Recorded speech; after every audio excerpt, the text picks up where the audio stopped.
Thunder Creek Romance by Audrey Sinclair. The summer sun cast long shadows across the dusty streets of Thunder Creek, Wyoming Territory, 1875.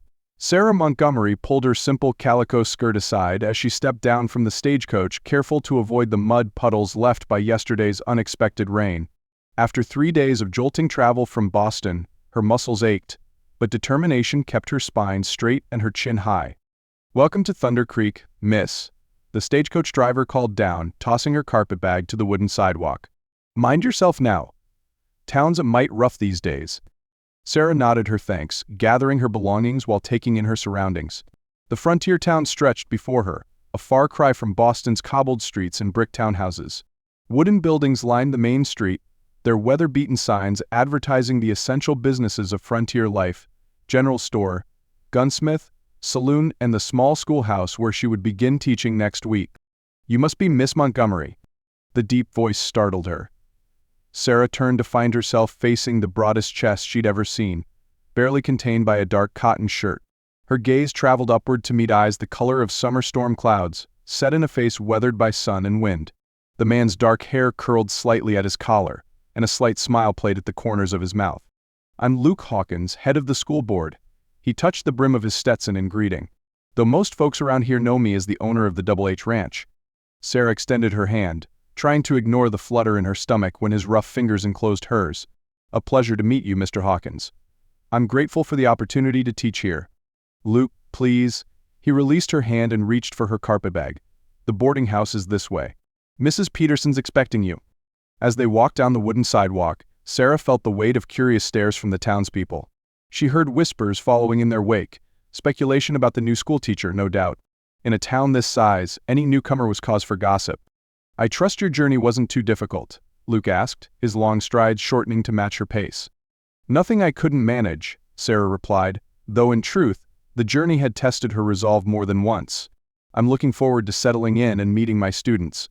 Luke's expression darkened slightly. "About that. We've had some trouble lately with the older boys. Last teacher left after 2 months, said they were uncontrollable." Sarah lifted her chin. "I've dealt with my share of difficult students in Boston, Mr. Hawkins. I don't frighten easily." His laugh was unexpected and rich. "I'm beginning to see why the school board chose you, Miss Montgomery. Though I should warn you, frontier boys are a different breed from your Boston scholars." "As are frontier ranchers, I imagine, compared to Boston businessmen," Sarah countered, surprising herself with her boldness. Luke's eyes squinted at the corners. "Yes, Miss Montgomery." The boarding house was a 2-story structure painted a faded yellow, with white trim and a wraparound porch, adorned with potted geraniums. Mrs. Peterson, a plump woman with silver-streaked hair, greeted them warmly and showed Sarah to a small but clean room on the 2nd floor. "Supper's at 6 sharp," Mrs. Peterson informed her. "We've got 3 other boarders, the bank clerk, the telegraph operator, and young Dr. Collins. All respectable gentlemen." She gave Sarah a meaningful look that clearly communicated her expectations regarding proper behavior. After Mrs. Peterson departed, Luke lingered in the doorway. "School starts Monday morning. I'll stop by to make sure you have everything you need." "That's very kind, but I'm sure I can manage." "I insist." His tone was gentle but firm. "These children are the future of Thunder Creek. Their education matters to me." Sarah studied him, seeing beyond the rugged exterior to something that intrigued her. This was no rough frontier cowboy, but a man who understood the value of learning. "Very well, Mr. Hawkins. I look forward to your visit." The next few days passed in a whirl of preparation. Sarah cleaned the schoolhouse from top to bottom, organized books and supplies, and created lesson plans. She met many of the townspeople, including several of her future students and their parents. Some seemed skeptical of the Boston-bred teacher, but others welcomed her warmly. Luke kept his word, stopping by each day to help with various repairs to the schoolhouse. Sarah found herself looking forward to his visits, enjoying their conversations about books, education, and life on the frontier. She learned that he'd been educated back east himself before returning to take over his father's ranch. He spoke passionately about building Thunder Creek into a proper town, one that could offer its children more than just survival skills. The first day of school arrived with both triumph and challenge. The younger children were eager to learn, but the older boys tested her immediately, led by 16-year-old Tom Wheeler. When he deliberately knocked over an inkwell, Sarah kept her cool. "Mr. Wheeler," she said calmly, Since you seem to have excess energy, you can stay after school to clean every desk. Unless you'd prefer I discuss your behavior with your father?" Tom's face reddened. His father, she'd learned, was Luke's foreman and a strict disciplinarian. "No, ma'am," he muttered. "I'll clean the desks." Word of how she'd handled Tom spread quickly. That evening, Luke appeared at the boarding house just as Sarah was settling down on the porch with a book. "I heard you had an interesting first day," he said, settling into the chair beside her. "Nothing I couldn't handle." Sarah marked her place in her book. "Though I suspect Tom Wheeler might disagree." Luke's laugh rolled out into the evening air. "Tom's a good kid at heart. Just needs a firm hand." He studied her for a moment. "You're different from what I expected, Sarah Montgomery." "Oh, and what did you expect?" "Some delicate Eastern flower who'd wilt at the first sign of trouble." His voice softened. "Instead, you're as strong as any Western woman I've met, with twice the determination." Sarah felt warmth bloom in her cheeks. "Perhaps you shouldn't judge by appearances, Mr. Hawkins." "Luke," he reminded her. "And I learned that lesson the moment you stepped off that stage." The weeks that followed fell into a pleasant rhythm. Sarah's students began to respond to her teaching methods, even Tom Wheeler showing improvement.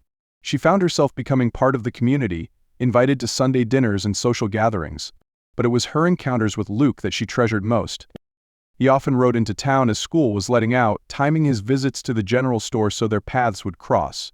They'd walk together, discussing books or debating teaching methods or simply sharing stories of their days. Sarah found herself looking forward to these moments, even as she tried to guard her heart. The autumn cattle drive brought new challenges. With many fathers away, the older boys grew restless again. One morning, Sarah arrived at the schoolhouse to find windows broken and books scattered across the floor.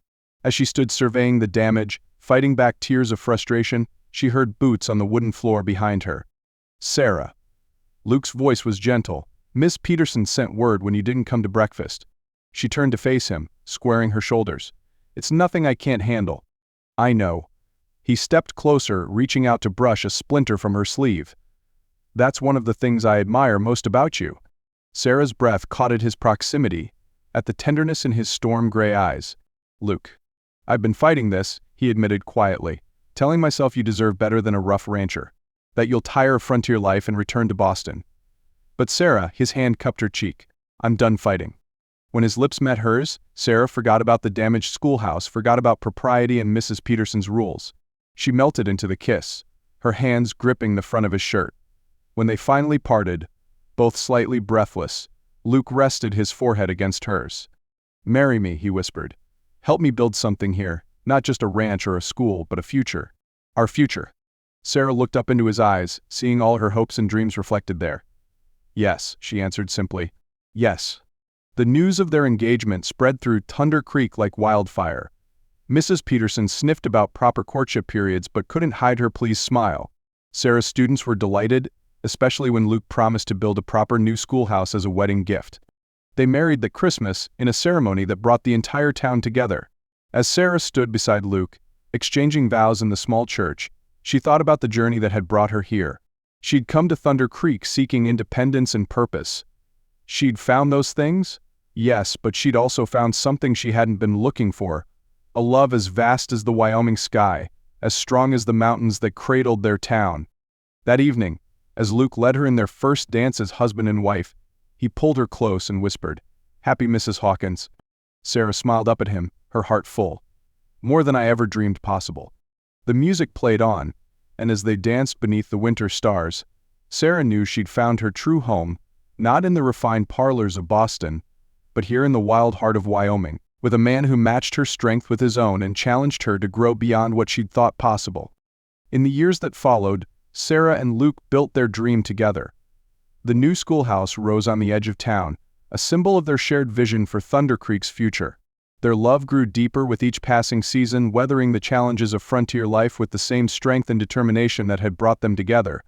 And sometimes, on quiet evenings when the sun painted the mountains gold, Sarah would stand on their ranch house porch and marvel at how far she'd come from that first day in Thunder Creek. She'd arrived seeking a new beginning, never imagining she'd find a love story worthy of the dime novels she'd once secretly read in Boston. But then she reflected as Luke's arms slipped around her waist. The best love stories were the ones you never saw coming.